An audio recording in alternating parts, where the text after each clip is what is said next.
എത്ര മോശം ആളുകളാണ് റമദാനിലല്ലാതെ അവർ അള്ളാഹുവിനെ അറിയുന്നില്ല.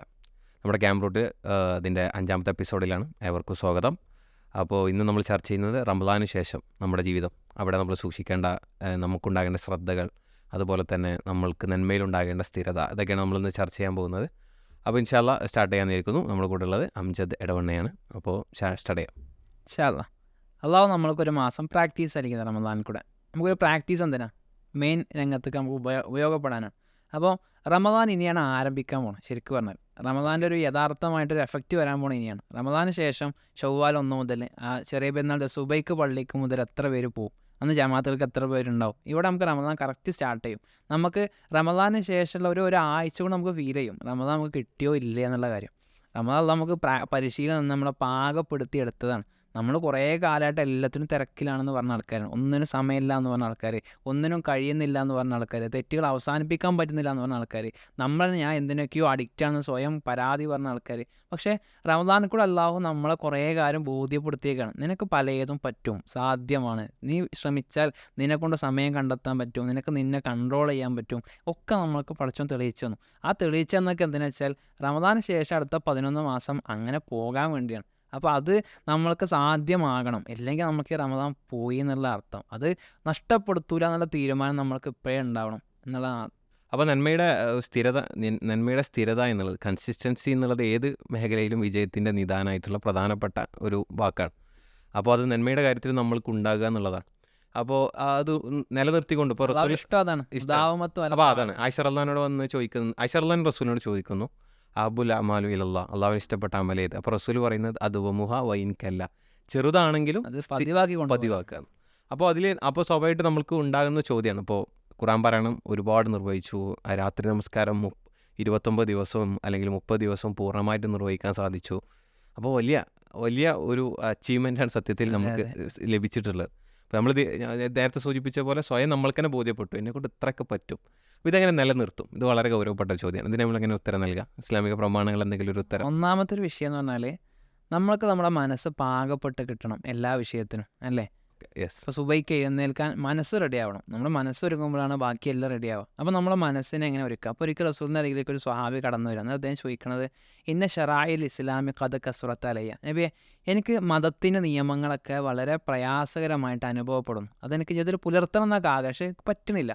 ഫഹ്ബിർനി ബി ഷൈൻ അന്തശബ്ബസു ബിഹി, എനിക്ക് ഒരു കാര്യം അറിയിച്ചു തരാണെങ്കിൽ ഞാൻ അത് വിടാതെ മുറുകെ പിടിക്കാം. അദ്ദേഹം ചോദിക്കണം, നമസ്കാരം കുറച്ചിലൊന്നല്ല, പക്ഷേ എനിക്കതെല്ലാം നിർവഹിക്കണം, അതിനെനിക്ക് മനസ്സ് പാകപ്പെട്ട് കിട്ടണം, അതിനെന്താ പരിഹാരം എന്ന് റസൂൽ ആകെ ഒറ്റ വാക്കാണ് പറഞ്ഞു. ആ വാക്കിന് അത്രയും വലിയ അർത്ഥഗർഭമുള്ള വാക്കായതുകൊണ്ടാണ്. ലാ യസാലു ലിസാനുക റത്ബൻ മിൻ ദിക്രില്ല എന്ന് റസൂൽ പറഞ്ഞത്. നിൻ്റെ നാവ് അള്ളാഹുവിനെ കുറിച്ചുള്ള ദിക്ർ കൊണ്ട് ഒരു റത്തുബാകണം. റത്തുബ് പറഞ്ഞാൽ നനവുള്ള മധുരമുള്ള ഈത്തപ്പഴത്തിന് പറയുന്ന പേരാണ്. അള്ളാഹുവിനെ കുറിച്ചുള്ള വറ്റിപ്പോകാത്ത, വരണ്ടു പോകാത്ത, ഉണങ്ങിപ്പോകാത്ത ഒരു ഓർമ്മ നമ്മുടെ നാവിനും കൽബിനും എപ്പോഴും ഉണ്ട് എന്നുണ്ടെങ്കിൽ നമ്മൾക്ക് ദീൻ എളുപ്പമാവും.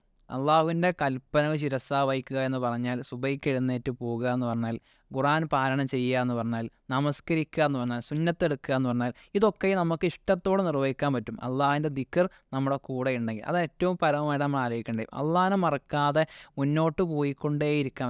റമദാനെ കൊണ്ട് നമ്മൾ നേടിയെടുക്കേണ്ട വിഭവം തക്കുകയാണ്. അതെ, ആ തക്കുവ നമുക്ക് ഉണ്ടെങ്കിൽ എന്ത് ചെയ്യും? സുന്ദരമായിട്ട് നമുക്ക് മുന്നോട്ട് പോകാൻ പറ്റും.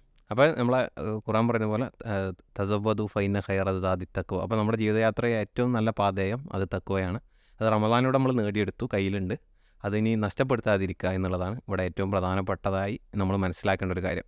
അപ്പോൾ 5 വക്തും ജമാഅത്തിന് പോയവർ ഇനി നാളെ മുതൽ ജമാഅത്ത് നഷ്ടപ്പെടുത്താൻ പാടില്ല, അതിൻ്റെ ചൈതന്യം നഷ്ടപ്പെടുത്താൻ പാടില്ല എന്നുള്ളതാണ് സൂചിപ്പിക്കാനുള്ളത്. പിന്നെ ഈ ഒരു റമദാനുമായി ബന്ധപ്പെട്ട് പലപ്പോഴും നമ്മൾ വായിക്കുക, റമദാൻ നമ്മോട് വിട പറയുന്നു. പക്ഷെ അത് അങ്ങനെയല്ലല്ലോ. ശരിയല്ല, നാം റമദാനിനോട് വിട പറയുന്നു. റമദാൻ അവിടെ തന്നെ ഉണ്ട്. നമ്മൾ യാത്രക്കാരാണ് റസൂൽ അർപ്പിച്ചത്. അപ്പം നമ്മളിപ്പോൾ സ്റ്റോപ്പിലുണ്ടായിരുന്നു, റമദാൻ സ്റ്റോപ്പിൽ. ആ സ്റ്റോപ്പിൽ നമ്മൾ പോകുന്നു. ഞാൻ സ്റ്റോപ്പ് ഇങ്ങനെ തിരിച്ചു വരുമ്പോഴും ആ വണ്ടിയിൽ നമ്മളുണ്ടാവും എന്നുള്ളതാണ് ചോദ്യം. അതാണ് ചോദ്യം. ഇപ്പോൾ കലണ്ടർ മാറി വരുമ്പോൾ റമദാൻ അവിടെ അതുപോലെ നിലക്കും. നമ്മൾ എത്ര പേരെ നമ്മൾ കണ്ടിട്ടുണ്ട്. കഴിഞ്ഞ റമദാൻ നമ്മൾ കണ്ടവർ ഈ റമദാനിലില്ല. കമ്മിൻ സ്വായിമിൻ കദ്വാബ എന്ന ഫൽഹിമിൻ എബറത്തിൻ കുൻതഹയ്യാന്ന് കുറേ നോമ്പുകാർ ഇവിടെ പറഞ്ഞു പോയി. ജീവിതത്തിൽ നമുക്കത് ഗുണപാടാവണം. കഴിഞ്ഞ നോമ്പുകൾ നമ്മളൊപ്പം ഉണ്ടായിരുന്ന ആൾക്കാരൊന്നും ഇപ്പം നമ്മളൊപ്പമില്ല. അപ്പം അടുത്ത റമദാൻ കടന്നു വരുമ്പോൾ നമ്മളുണ്ടാവും എന്നുള്ള ചോദ്യം തീർച്ചയായിട്ടും. അപ്പോൾ ഈ നൈമിഷികതയെക്കുറിച്ച് നമ്മൾ ആലോചിക്കുക വളരെ വളരെ വേഗത്തിലാണ്. നമുക്കറിയാം ഇപ്പോൾ വർഷം ഏതാണ് മാസം, നമ്മൾ അത്രയും സമയത്തിൻ്റെ വേഗത നമ്മളെ വല്ലാതെ ചിന്തിപ്പിക്കുകയും അതുപോലെ തന്നെ കർമ്മത്തിന് പ്രേരിപ്പിക്കുകയും ചെയ്യേണ്ടതുണ്ട്. അപ്പോൾ ഇമാം ഗസാലി അദ്ദേഹത്തിൻ്റെ ഇയാഉലുമുദ്ദീനിൽ പറയുന്നൊരു സംഗതിയാണ്, അദ്ദേഹം നൈമിഷികത ബോധ്യപ്പെടുത്താണ്. എത്ര ആരോഗ്യമുള്ളവരാണ് ഇന്നലെ ആരോഗ്യമുള്ളവരാണ് ഇന്ന് ആരോഗ്യം നഷ്ടപ്പെട്ടവരായി മാറുന്നത്, എത്ര കാഴ്ചയുള്ളവരാണ് ഇന്ന് കാഴ്ചയില്ലാത്തവരായി മാറുന്നത്. പിന്നെ റമദാൻ വരാം, പക്ഷെ അന്ന് നമ്മൾ ജീവിച്ചിരിക്കണമെന്നില്ല, നമ്മൾക്ക് നോമ്പെടുക്കാനുള്ള ആരോഗ്യം ഉണ്ടാകണമെന്നില്ല. അപ്പോൾ ഈ സാധ്യതയെ നമ്മൾ മനസ്സിലാക്കുക എന്നുള്ളതാണ് ഏറ്റവും പ്രധാനപ്പെട്ട. അതുകൊണ്ട് ഇനി നമ്മൾ നന്നാവുന്നത്, ഇനിയൊരു തൗബ ചെയ്യുന്നത്, ഇനിയൊരു ഇസ്തിഗ്ഫാർ ചെയ്യുന്നത് അടുത്ത റമദാനിനാകുക എന്നുള്ളത് സംഭവിക്കരുത്. അപ്പോൾ ആ ഒരു രൂപത്തിൽ നന്മകളുടെ സ്ഥിരത നമ്മൾ ഉറപ്പുവരുത്തി മുന്നോട്ട് പോകുക. നമ്മളെ തന്നെ ബോധ്യപ്പെടുത്തുക, ഞാൻ റമദാനുകാരനല്ല, ഞാൻ അള്ളാൻ്റെ അടിമയാണ്. കുൻ റബ്ബാനിയൻ വലാത്തക്കുൻ റമദാനി എന്നുള്ളത്. നീ റബ്ബിൻ്റെ ആളാകണം, റമദാൻ്റെ ആളാകരുത്. റമദാൻ കഴിഞ്ഞാലും നമ്മുടെ പ്രാർത്ഥനയ്ക്ക് ഇനിയുണ്ട് ഉത്തരം, നമ്മുടെ കർമ്മങ്ങൾക്ക് ഇനിയുണ്ട് പ്രതിഫലം. പള്ളിൻ്റെ വാതിലൊന്നും എവിടെ കൊട്ടിയടക്കാൻ പോകുന്നില്ല, ആ പള്ളി അവിടെ തന്നെ ഉണ്ട്. വിശുദ്ധ ഖുർആൻ്റെ സ്ഥാനം ഇനി അലമാരകളിൽ കൊണ്ടുപോയി വെക്കരുത്, നമ്മൾ ഹൃദയത്തോടെ ചേർത്ത് പിടിച്ച് വിശുദ്ധ ഖുർആൻ ഓതാത്ത ദിവസം എനിക്ക് ഉണ്ടാകാൻ പാടില്ല. അപ്പോൾ നമ്മൾ സമയം ക്രമീകരിക്കുക, സുബൈക്ക് ശേഷം സമയത്ത് ഓതാൻ പറ്റും, ഉറങ്ങുന്നതിൻ്റെ മുമ്പ്. ഇങ്ങനെ ഏതെങ്കിലും സമയം സ്ഥിരമായിട്ട് നമ്മൾ ഖുർആൻ പഠിക്കുന്നൊരു സമയം നമുക്ക് ഉണ്ടാവണം. നമ്മളൊരു ദിവസം 11 റക്അത്ത് നിസ്കരിച്ച ആൾക്കാർ നമ്മൾ തറാവി, അപ്പോൾ നമുക്ക് ഒരു ദിവസം 1 റക്അത്ത് അല്ലെങ്കിൽ 3 റക്അത്ത്, ഇത് എന്നെക്കൊണ്ട് പറ്റും, ഇത് പണിയല്ല, ഭാരമാണെന്ന് നമ്മളെ തോന്നിപ്പിക്കൽ പിശാചിൻ്റെ ഡ്യൂട്ടി മാത്രമാണ്. അള്ളാഹ് എളുപ്പത്തിൻ്റെ ആളാണ്. അപ്പം ആ കാര്യം നമ്മൾ പ്രധാനമായിട്ട് ഇമ്പോർട്ടൻ്റ് ആയി നോക്കുക എന്നുള്ള, അതൊക്കെ തുടർന്ന് കൊണ്ടുപോകാൻ പറ്റുക, ചെറുതായിക്കോട്ടെ ഏറ്റവും ചെറിയ രൂപത്തിൽ മുന്നോട്ട് കൊണ്ടുപോകാൻ കഴിയണം. അപ്പോൾ നന്മകളുടെ സ്ഥിരത ഉണ്ടാകുക എന്നുള്ളത് തന്നെയാണ് സൂചിപ്പിച്ചത്. അപ്പോൾ എല്ലാം ഒന്നും അവസാനിച്ചിട്ടില്ലല്ലോ. ഇപ്പോൾ നേരത്തെ സൂചിപ്പിച്ച പോലെ പള്ളിയുടെ വാതിൽ അടഞ്ഞിട്ടില്ല, രാത്രിസ്കാരം അവസാനിച്ചിട്ടില്ല, എല്ലാം മുന്നിലുണ്ട്.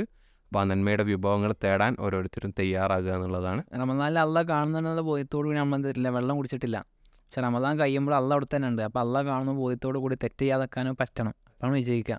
ഓക്കെ, അപ്പോൾ പൊതുവെ ആളുകൾക്കുള്ളതാണ് ഈ റമദാൻ കഴിയുന്നതോടുകൂടി മറ്റൊരു വേർഷനായിട്ട് മാറും. ഇപ്പോൾ പെരുന്നാൾക്ക് തന്നെ മാറും, അന്ന് വൈകുന്നേരം പോകുന്ന ട്രിപ്പോട് കൂടി ആ റമദാൻ എല്ലാ ചൈതന്യം കളയുന്ന ആൾക്കാരുണ്ട്.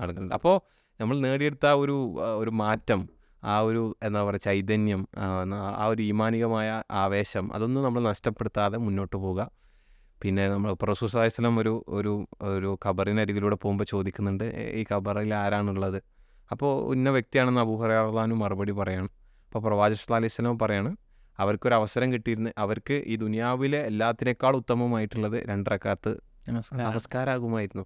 അപ്പോൾ ഞാൻ പറഞ്ഞു വെച്ചാൽ നമ്മൾ കളയുന്ന ഒരു നന്മയുടെ ഓരോ അവസരവും നമ്മളെ സംബന്ധിച്ചിടത്തോളം വലിയ നഷ്ടമാണ് നമ്മൾക്കുണ്ടാക്കുക എന്നുള്ളൊരു തിരിച്ചറിവ് നമ്മൾക്കുണ്ടാകുക. നന്മകളോടൊരു ആർത്തി രൂപപ്പെടണം എന്നുള്ളതിനാണ് അതിൽ സൂചിപ്പിക്കാനുള്ളത്. കുറേ കാലം പണിയെടുത്തു, 1 മാസം അധ്വാനിച്ചു, ഇനി വിശ്രമിക്കട്ടെ എന്ന ആൾക്കാരുണ്ട്. നമ്മൾ വിശ്രമം സ്വർഗത്തിലാണ്, സ്വർഗത്തിൽ വിശ്രമിക്കാൻ പറ്റണം, അതിനുവേണ്ടി ആത്മാർത്ഥത പരിശ്രമിച്ചുകൊണ്ടേയിരിക്കുക. പിന്നെ ഇതിലേക്ക് ചേർത്ത് വെക്കേണ്ട ഒരു ചിന്ത എന്നുള്ളത് സ്വീകരിക്കപ്പെടുന്ന അമലുകൾ എന്നുള്ളതാണ്. അതിൽ പ്രധാനപ്പെട്ടത് നമ്മൾ ചെയ്തതൊക്കെ വളരെ ഇഖ്ലാസോട് കൂടി ചെയ്യുക, അതുപോലത്തെ റസൂലിൻ്റെ ഇത്തിബാ, റസൂൽ ചെയ്തതാണ് അതിൻ്റെ മാതൃക ഉണ്ടാവുക, ഒക്കെ ശരിയാണ്.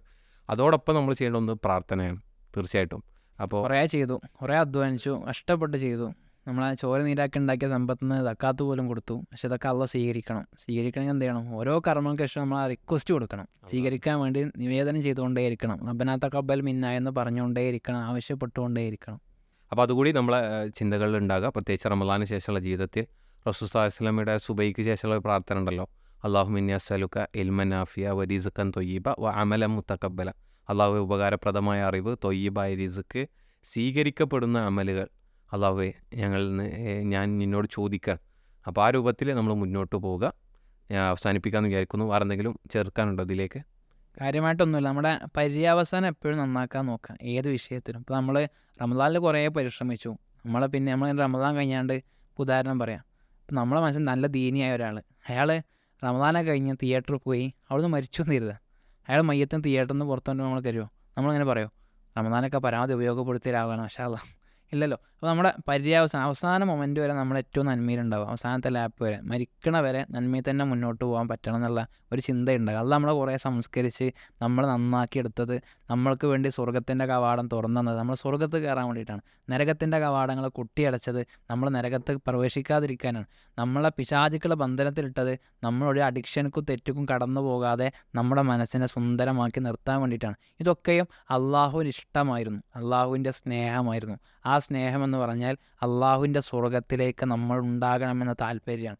അപ്പോൾ ആ താല്പര്യത്തെ മുറുകെ പിടിച്ചുകൊണ്ട് അള്ളാഹുവിൻ്റെ ഇഷ്ടത്തെ മനസ്സിലാക്കിക്കൊണ്ട് സ്വർഗം നേടിയെടുക്കാൻ വേണ്ടി പരിശ്രമിച്ചുകൊണ്ടേയിരിക്കുക ഇൻഷാ അല്ലാഹ്. അപ്പോൾ ഇന്നത്തെ എപ്പിസോഡ് എനിക്ക് ഒരു ആയത്തിലേക്ക് ചുരുക്കാൻ തോന്നുന്നു, വഅബ്ദു റബ്ബക ഹത്താ യഅതിയക്കൽ യഖീൻ. അപ്പോൾ അള്ളാഹുവിനെ കണ്ടുമുട്ടുന്നത് വരെ അമലുകൾ ചെയ്ത് അത് പരമാവധി ശേഖരിച്ച് മുന്നോട്ട് പോകാൻ നമ്മൾക്ക് സാധിക്കട്ടെ. ഈ റമദാനിൽ മുഴുവൻ അമലുകൾ അള്ളാഹു സ്വീകരിക്കട്ടെ. ആമീൻ. അപ്പോൾ നമുക്കിന്ന് അവസാനിപ്പിക്കാൻ തോന്നുന്നു. അസ്സലാമു അലൈക്കും വറഹ്മത്തുള്ളാഹി റബ്ബിൽ ആലമീൻ. അസ്സലാമു അലൈക്കും വറഹ്മത്തുള്ളാഹി വബറകാതുഹു.